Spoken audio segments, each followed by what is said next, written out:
Kasabay ng pagdiriwang ng kapistahan ni San Jose sa lungsod ng San Jose del Monte, isang yakap ng pag-asa ang dumating para sa bawat pamilyang San Joseño nitong Biyernes, March 20.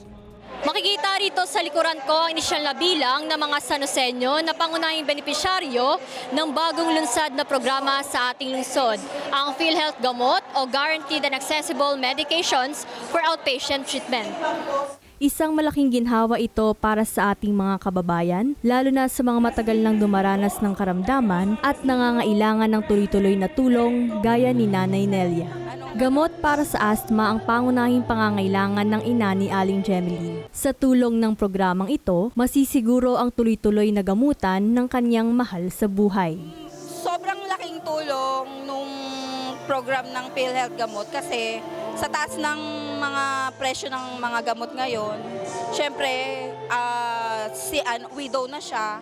Kumbaga, yun lang ang inaasa, kumbaga konting-konti lang yung pension na natatanggap niya.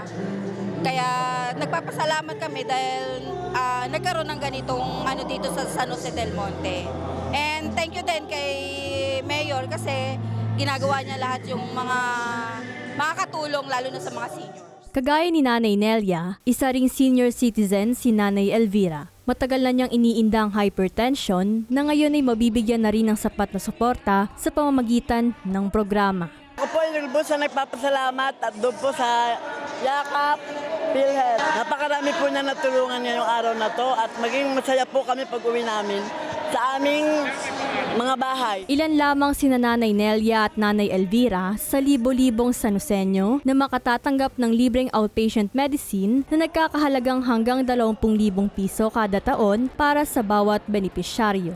Mula sa pangamba, unti-unti itong napapalitan ng pag-asa at katiyakan na hindi sila nag-iisa sa laban para sa kalusugan. Sa kasalukuyan, ayon sa PhilHealth Region 3, may 12 government at private PhilHealth accredited gamot health facilities sa lungsod ng San Jose del Monte.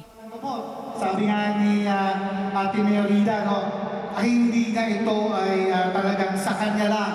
Ito po ay kailangan tulong-tulong lalo na sa ating mga private partners na mga facilities. Ito naman sa amin sa PhilHealth, nandito po kami para sumuporta dahil ito po ang ating tugon na sinasabi ng ating Presidente ng Pilipinas, no less than His Excellency President Bongbong Marcos, na kailangan po pagtibayin po natin ang ating kalusugan doon sa primary care. Sa mahabang panahon, ang panawagan ng bawat Pilipino, bawat membro ng PhilHealth, ay magkaroon sila ng kasama o katulong sa panahon na sila nagkakaproblema sa kanilang kalusugan.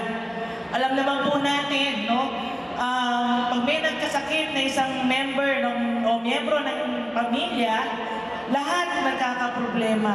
At humahantong pa nga na dahil mahal ang gamot, mahal magpa-hospital, ang nangyayari, pinawawalang bahala na lang hanggang lumala. So yan po ngayon ang tinutugunan ng PhilHealth sa pamamagitan ng aming programa, ang Yakap at Gamot. Ngayon, bawat buwan at buwana at bawat mamamayan ng San Jose del Monte ay hindi na magkakaroon ng problema pagdating sa kanilang kalusugan.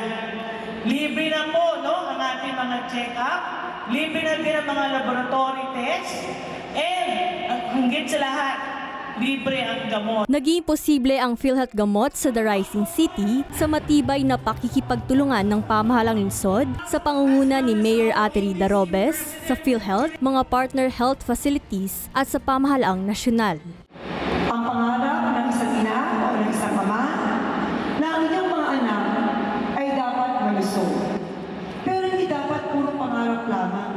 Dapat pati tayong mga magulang ay hindi lang masaya dahil may nakikita tayo sa pamilyang buo, kundi meron tayo sa pamilyang malakas, may pangtustos kung meron mang sakit, at ang lahat ng bagay na ito ay dapat pagsama-samahan ng isang programa na nanggagaling sa gobyerno. Mahirap man o mayaman, nagkakapantay-pantay sa PhilHealth Yakap at PhilHealth Gamot. Hindi na kailangan umaray dahil sa yakap, kalinga at suportang gamot pangkalusugan, ang bawat pamilyang Sanusenyo ngayon ay may karamay. Para sa Balitang Sanusenyo, ako si Emery Dig, Public Information Office. Yan ang mga kaganapan at detalyeng dapat alam mo sa Sanusenyo. Para sa napapanahong balita at impormasyon, doble aksyon at solusyon, i-follow at mag-subscribe na sa mga official social media pages ng Pamahalang Lungsod ng San Jose del Monte, Bulacan. Maraming salamat, Arya Sanusenyo.